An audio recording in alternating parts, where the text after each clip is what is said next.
मैंने तो कहा था, हम लोगों ने महापुरुषों से परामर्श करके लिखा था, आपको केवल 3 दिन का उपवास करना है।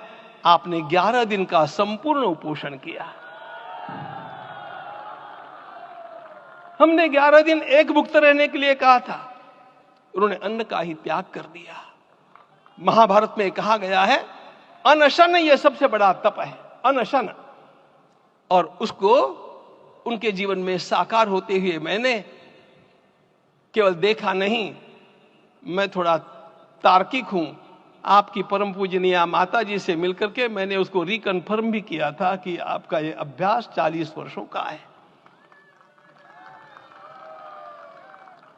ऐसा तपस्वी कोई राष्ट्रीय नेता प्राप्त होना यह सामान्य बात नहीं है।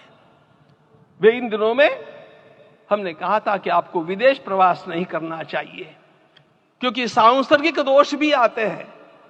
विदेश प्रवास टाल दिया सांसर्गिक देशों के इस दोषों की संभावना के कारण, लेकिन दिव्य देशों का प्रवास ऐसा किया।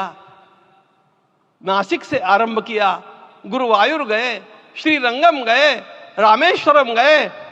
इन सारे स्थानों पर जाकर के वहां के परमाणुओं को लेकर के और पूरी भारत माता के हर कोनों में जाकर के मानो वे निमंत्रण दे रहे थे कि आइए दिव्य आत्माओं, अयोध्या पधारिए और हमारे राष्ट्र को महान बनाने के लिए आशीर्वाद दीजिए।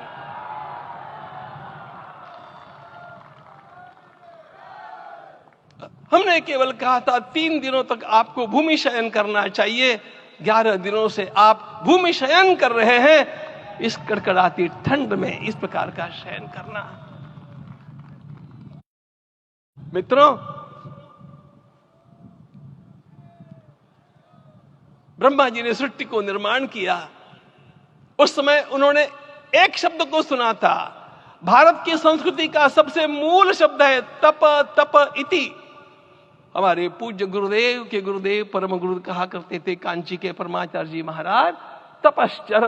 मैं जब भी उनसे मिलता था वे कहते थे तपश्चर। आज तप की कमी हो गई है और उस तप को हमने साकार आप में देखा। मुझे इस परंपरा को देखते हुए केवल एक राजा याद आता है जिसमें यह सब कुछ था, और उस राजा का नाम छत्रपति शिवाजी महाराज। छत्रपति शिवाजी महाराज। मित्रों, लोगों को पता नहीं है शायद, वे स्वयं जब मल्लिकार्जुन के दर्शन के लिए श्रीशैलम के ऊपर गए, 3 दिन का उपवास किया, 3 दिन शिव मंदिर में रहे, और महाराज ने कहा कि मुझे राज्य नहीं करना है, मुझे संन्यास लेना है, मैं शिव जी की आराधना के लिए जन्मा हूं, मुझे संन्यास लेना है, मुझे वापस मत ले जाइए। इतिहास का वो बड़ा विलक्षण प्रसंग है। उस प्रसंग में उनके सारे ज्येष्ठ मंत्रियों ने उनको समझाया और लौटा करके लाया कि यह भी आपका कार्य भगवत सेवा ही है।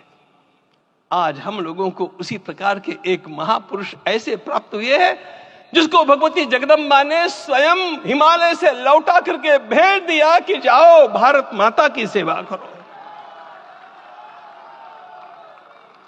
तुम्हें भारत माता की सेवा करनी है।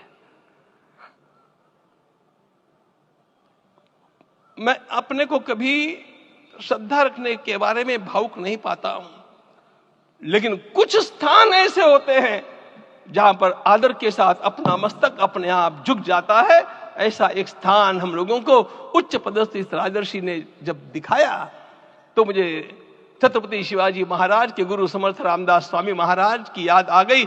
उन्होंने शिवाजी का वर्णन किया, निश्चयाचा महामेरु, निश्चयाचा महामेरु, बहुत जनासी आधारू, अखंड स्थितिता निर्धारू, श्रीमंत योगी, श्रीमंत